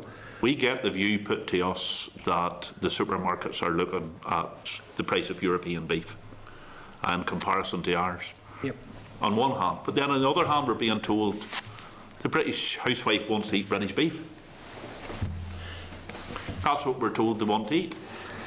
So if they want to eat British beef, it's British beef, you know, that they have to eat. Now we have got high standards with regards to farm quality assurance and red tractor, etc.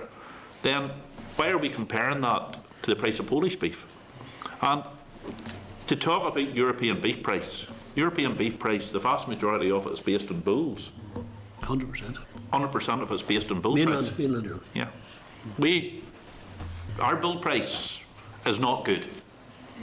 And our view would be is that today we would be very similar to European price on bulls.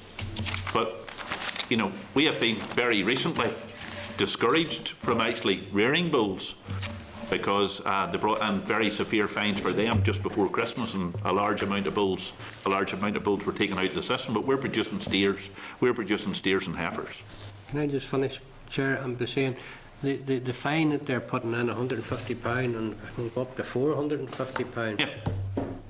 Who gets that money? Well, So it seems to be going all over the place here. Initially they were bringing it in as a bonus, so we're going to try and get more cattle into spec, but now it's a fine. Now it's a fine. That's the way the farm quality assured started off as well. we actually asked Naimia, why a fine and why so big a fine? Yeah. And this was at the joint meeting with the union and all the farming organisations. And the answer was, we find fines work much better. And the bigger the fine, the more people will take notice. Right. I'm sorry, but to me, that's simply battering people into submission. Who actually gets the money? Like, okay, they fine me for coming late into you. Do you fine me, or do I fine myself and send the money off? The supermarket's going to have a new section for that beef, and they'll sell it at a lower price in the supermarket. So get it. But this £150, who actually? It goes into the factory's account. You want to be very careful with prices they're banding about too. Yeah. If you look at last week's prices, Northern Ireland, we averaged for R3, which is a standard animal R3, we were 337.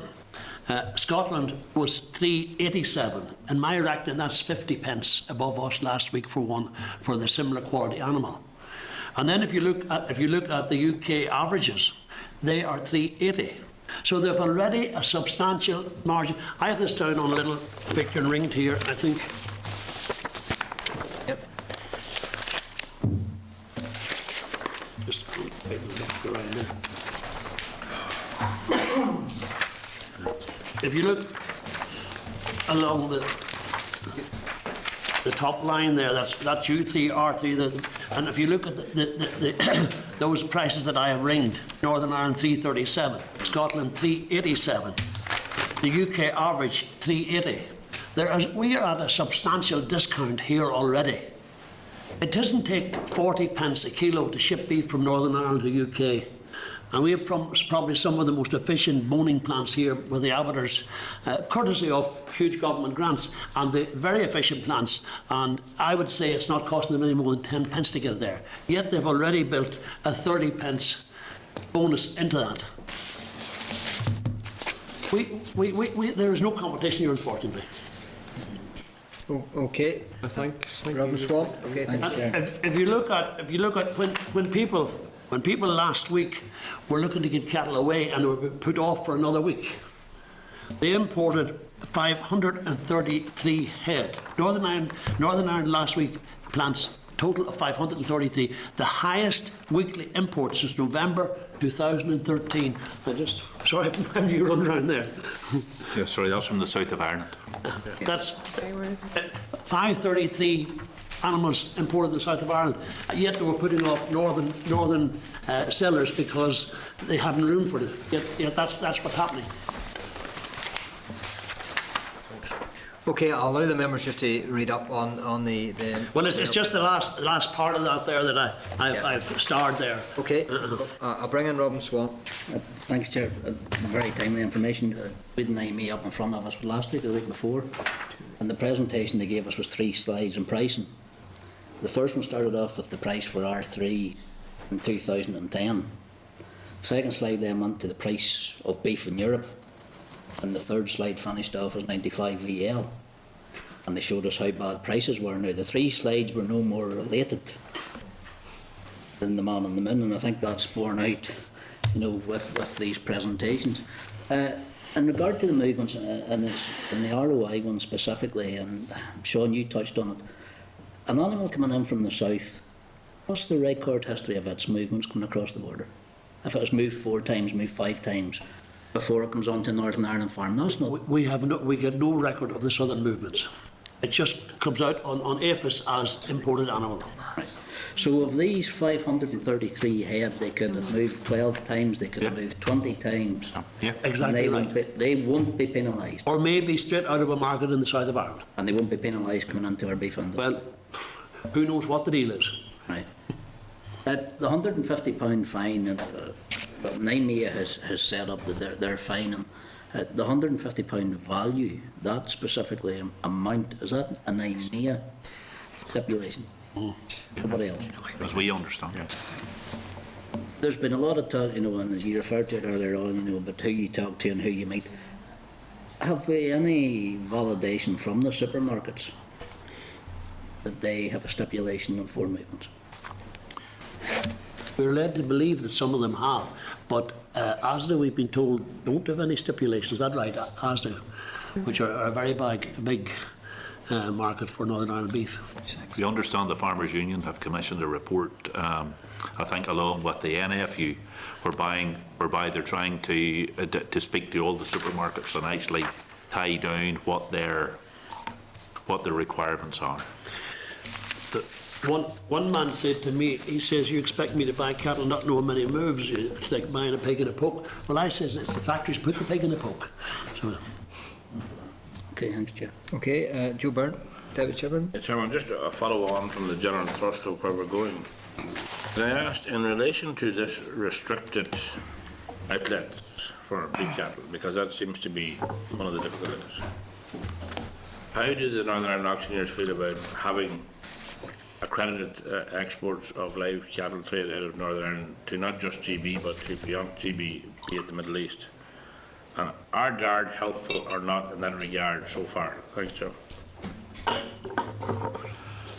From the point of view of a livestock market industry, we're, really what we promote is competition around the sale ring to maximise the value for the animal being presented by the farmer. If there's an alternative outlet, should it be to the Middle East or shipping or whatever, that provides a better return, then we're fully in support of it. With regards to the position in DARD, the issue that we have, the live shipping trade has been fraught with difficulty in the past. There hasn't really been any look at it, to the best of my knowledge, and very recent times. One example, however, that we did have was with regards to the sale of export eligible animals, as we call it. And so the time whenever the Frisian bull calf had a very low value, and a lot of farmers, etc., were shooting them on farm, and there was a desire to try to move these calves to another country who would rear real units, etc. and all. And we decided in Ballymena that we would hold an export sale of calves, and it had to be an export sale of calves because they couldn't buy them out of the calf sale. Because the first thing that the DARD demands is that all the animals that are on the premises that day that were a sale or an assembly of animals going to export, they must be all of the same health status. So we had to have a sale. They all had to be pre-permitted into the sale, and they had to be confirmed that they're all of the same high health status. Having done that, then the problem was that with regards to inviting a number of buyers, the animals purchased there in that assembly couldn't go to another assembly point in Northern Ireland. They had to go direct from there to export. And the problem was that for someone to come to basically purchase an entire load of animals to go for export, it was unlikely that that was going to happen. And indeed, they couldn't. And really, where we had seen it was that it was going to fit in by way of accommodating those people who were wanting to export and were wanting to have like a collective point where they could take animals from different parts, all of the same health status, and make up a load of cattle from that point then to go. But the rules and regulations that DARD had imposed, which were, according to them, EU rules, they couldn't go to 2 assembly points in the same member state. So Ballymena or any market couldn't be used as one place to collect a number of calves or whatever type of animal, and then go on to another place where a load could be made up, and basically to make it more efficient to try to export them. So that's a problem that we certainly encountered in the past. Okay, thanks, Chairman. And just one supplementary to that. The cattle mart depends on suppliers and people who buy. How important or otherwise, and what's the number of them or otherwise of cattle dealers? There's really very few dealers left today, Joe, and in our view, foot and mouth and standstill did away with the vast majority of them. So it's farmer to farmer now. Yep. Well, you still have the agent association who will buy on behalf of farmers. If we want cattle for our own farm to feed, we tell a man to go and buy them wherever he can buy them. And that'll be quite a few people will like that. People who are not used to going out to a market, they want 20 cattle, they give an agent who they can trust to do the business, and that's what happens a lot down. And that's quite often where the TP herd is used, the trading premises herd. And you know, it's quite often used with the drop calf buyers. And there'll be a market today, they'll buy those, they'll take them home, there'll be a farmer will call, or maybe they've told them before they've gone, look, if you see a calf there you think would be suitable, etc., they move it onto their TP herd, they phone that man tonight or whatever, look, I maybe wasn't able to get you a Simmental bull calf, but you know, I've got a really good heifer calf, would you like to come and see it? Yes, come down and see it, and then it's moved. But by that stage it's on to another move. It's another move. 3 moves. That's fine, John, thanks. Can I just interrogate the detail around the cattle coming from the Republic of Ireland? It was Phelim O'Neill who used the term last time round of the nomad beast. Those beasts that are coming up into our farms or to our abattoirs, are they going to the premium markets? Are they going to the supermarkets, or are they going to the European market, along with all the other Polish meat, beef? That's what we don't know. We don't know. It's rather complicated in that over 50% of an animal is minced. Yes. Yeah. And which surprised a lot of people. And there's no one really, other than the local butcher, would be buying a complete carcass. And even some of the butchers now are buying vacuum-packed joints rather than a complete carcass. So really they're breaking it up and they're selling it to the best advantage. But you mentioned earlier about the price of cattle rising all summer. I feel that some of us feel that this was orchestrated by the people involved who may have had a finger somewhere in the horse pie, that they instead of price of cattle dropping, they orchestrated the cattle to go up, the price to go up, and while they were going up, they froze a lot of manufacturing beef because the burgers were not able to be sold. Now that backlog of stuff, and the farmers are the ones who are suffering over that. They would have been safer to let the market take its trend and sell their produce as they went along, rather than doing this. They didn't want to be blamed for causing a collapse in the beef market, but I think that it's now come home to roost, and that collapse is now coming to us because there's that wedge of beef, that manufactured beef in the cold stores that has to be sold at some time.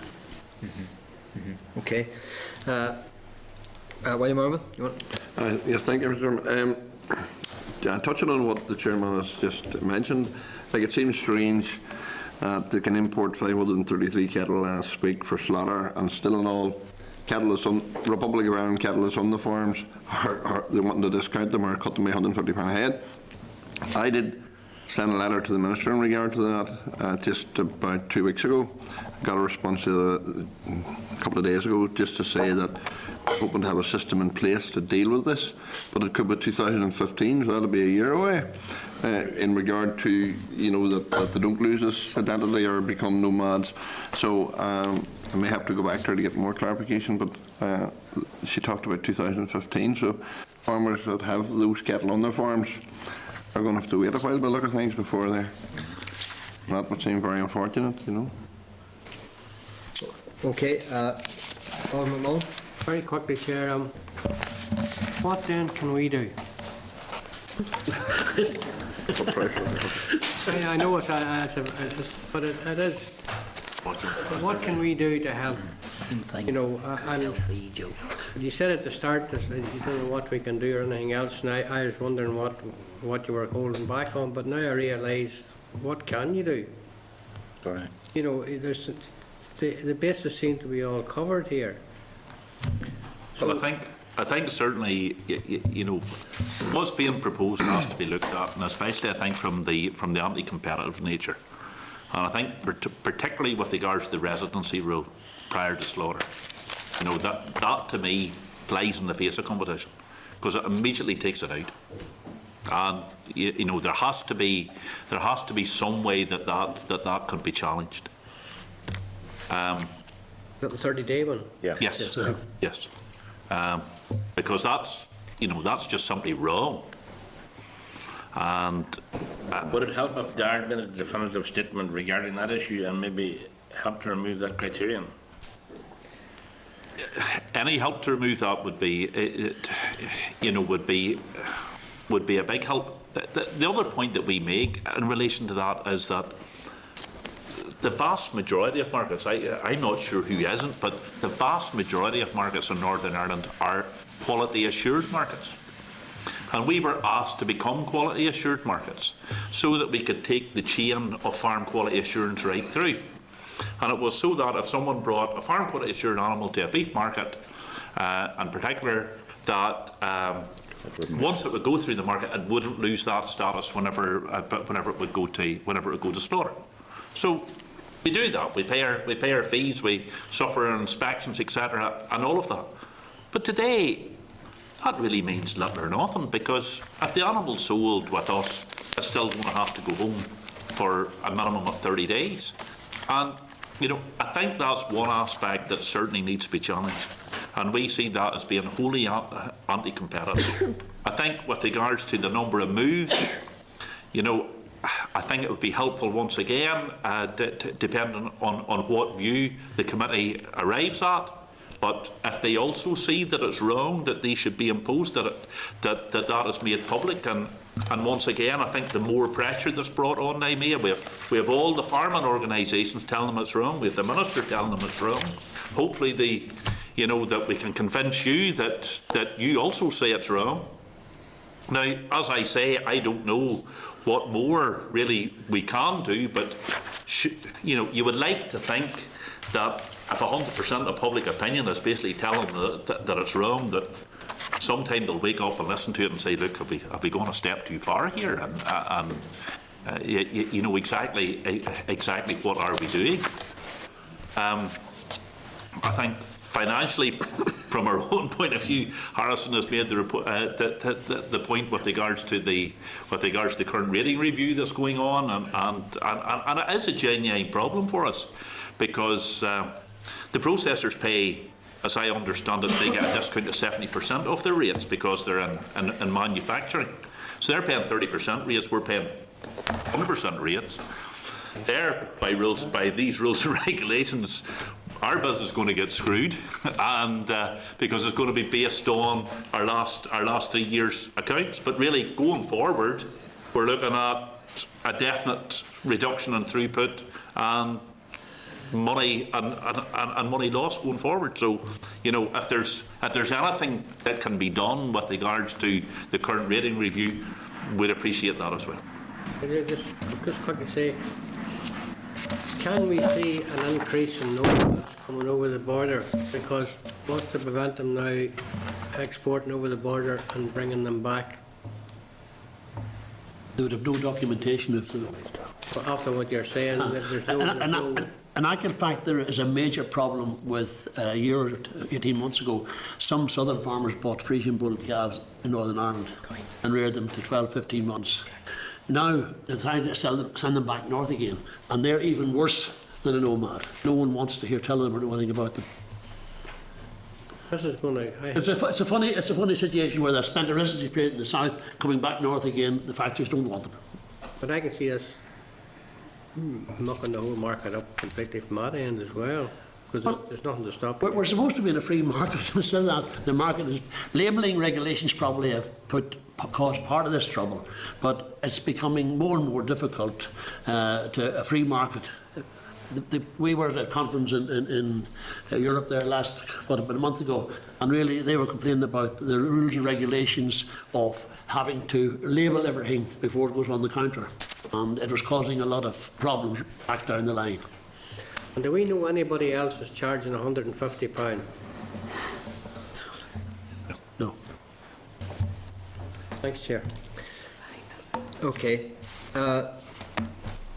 Again, I've no other members here wanting to ask questions, so I think we will end it there. Gentlemen, thank you very much for your presence and your presentation and your answers here today. It's been very informative. I am of the mind, members, that we maybe should consider, we have heard from NIMEA, I think we should consider writing to the supermarkets. We can ask them here, but they didn't come before. They sent a representative body here to present to us, but if we write to the supermarkets, they have responded to us better. I have be of the mind that we write to the supermarkets about this issue, about the deep level of concern there is in Northern Ireland, considering the differential between our farming practices and in mainland GB. But also I think we maybe should write to the grocery code adjudicator to see just what aspects she can look at in this. I'm open to members' comments. Any comments, members? I would agree on that there, but I would also like to know, I think we should be looking at this £150, where this came out of. Because if you look at the income of the small to medium farmer, £150. Yeah, an animal which could go to £450. Yeah, no, there's a number of, to get into detail of, you're absolutely right, it's the cost of the penalty, it's the 30-day residency before slaughter, it's the 4 residence stages, and all that builds up to an anti-competitive nature. It's also be interesting to see which supermarkets are pushing the issue. Yeah. I would be interested in knowing. And just to see what their take is, what is their take on it, and then why do they feel that this needs to be brought I honestly think it probably should write to the Office of Fair Trading and just raise the question with them. The problem you have there, Oliver, they bring this in stages. They're not going in as a united body on the face of it. They're bringing it in. The auctioneers were done at that time because we brought in a buyer's commission of £2 per head. The maintenance will stagger that and they'll bring it in 100, and one might charge 100, the other might charge 150. Yes. They're not going to be a flat thing across the board, so you're going to be defeated from the start. Fair point. Our members, William, you want to come in on? Yeah, I think we have to do something.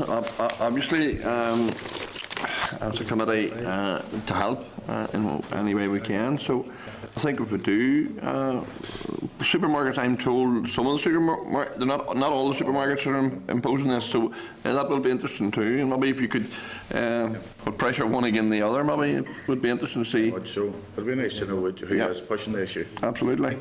You'd also, you'd also mentioned there the supermarket adjudicator. Is that a lady I think called Christine Tacon? Is that? Yeah. That name has been suggested to us from several bodies now, and I think that would be very useful because if the question was being asked from above to the supermarkets as well as us from below, you know what, it might concentrate their mind. Okay, Michelle. Any other members want to comment? John, I would agree with you about writing letters to the relevant people, but I think the biggest issue has been raised here, and again it was alluded to a bit when Phelim O'Neill was here. There is this question about cattle that was bought at a certain price, and 50% was sold as beef burgers, and the other 50% is sitting in cold store in these plants. But what are the plants going to do to try and get rid of that logjam, which is preventing them from paying a price that's relevant to the cost of production at the moment? And I think that's where the greatest stumbling block is currently. Okay, are members content with that action? Okay, members? Yeah, okay. Again, thank you very much for your time here. Thank you. Your presentation, very informative. Thank you very much. Thank you. Okay, members, moving on then. Agenda item number 7 then is an SL1, the Single Common Market Organisation, Consequential Amendments Regulation, Northern Ireland 2014. Can I refer members to the memo from the clerk at pages 98 to 99 and papers from the department at pages 100 to 127? Can I advise members that the new Single Common Market Organisation SCMO regulation is part of a wider CAP reform package and sets out common rules for managing EU agricultural market, standards for marketing agricultural products and for importing, exporting them to and from the EU. The SL1 does not introduce any changes to existing policy or have any additional costs/charges. The existing regulations refer to the EU regulation which has been superseded. The only change is to alter the number and reference to the new replacement regulation. Can I seek comments from members? If there are no comments, are members content that the policy should progress to the next legislative stage? Agreed. Agreed. Okay, members, thank you. Agenda item number 8 then is correspondence. Can I refer members to the correspondence received at pages 130 to 138? Are members content to action correspondence as suggested in the index sheet at page 129?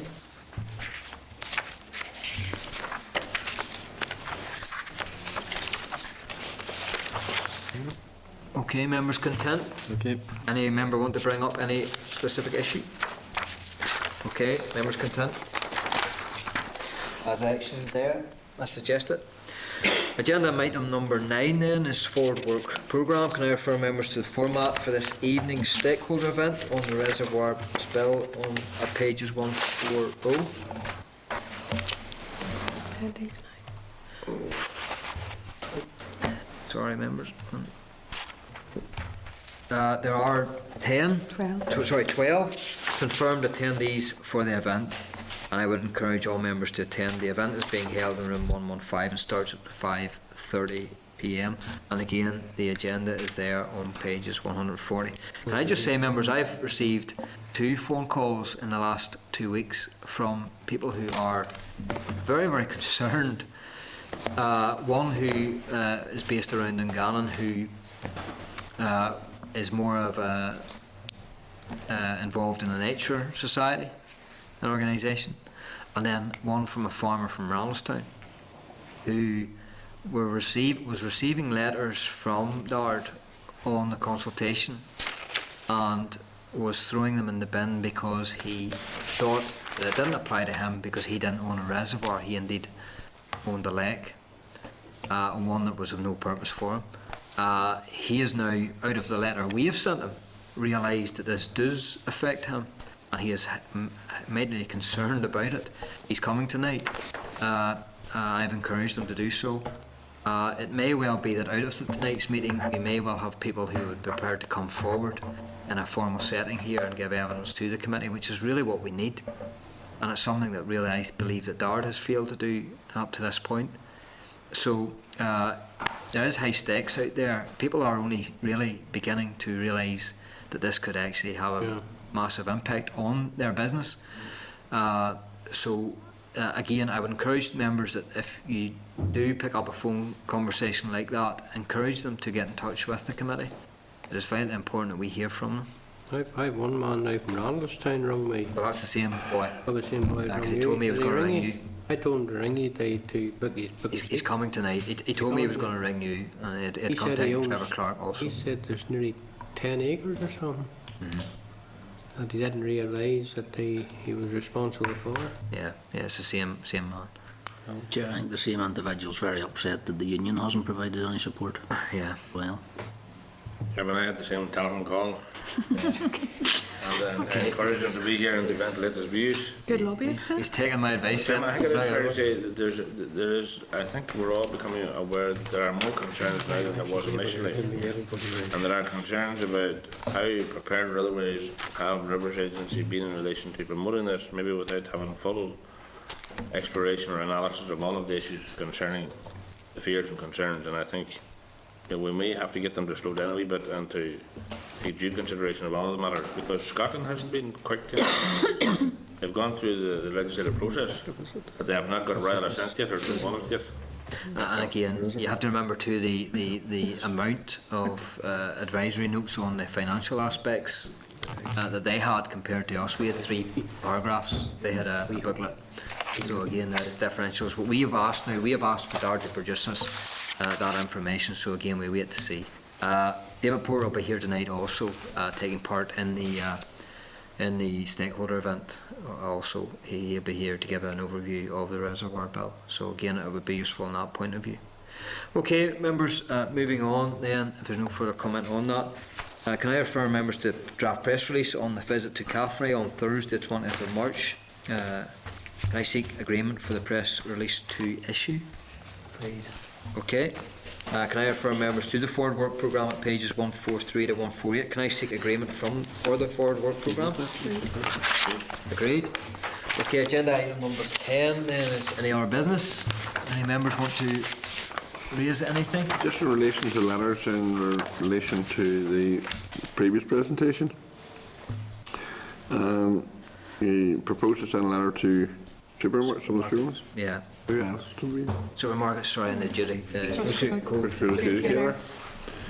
Okay. Chairman, it mightn't be a bad idea in light of the further information that we have now had from different stakeholders that maybe we should formally write to NIMEA again, given that they're the representative body of the processors. But the increased concerns that there now are. The committee has increased concerns, no? And that they seem to be proceeding unilaterally. Yeah, it mightn't do any harm to put a bit of pressure on them. Without having maybe carried a proper consultation.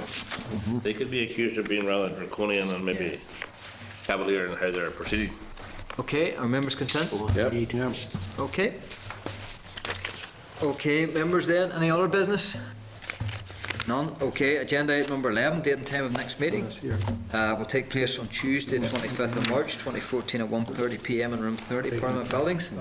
Declare the meeting adjourned. Okay. New members.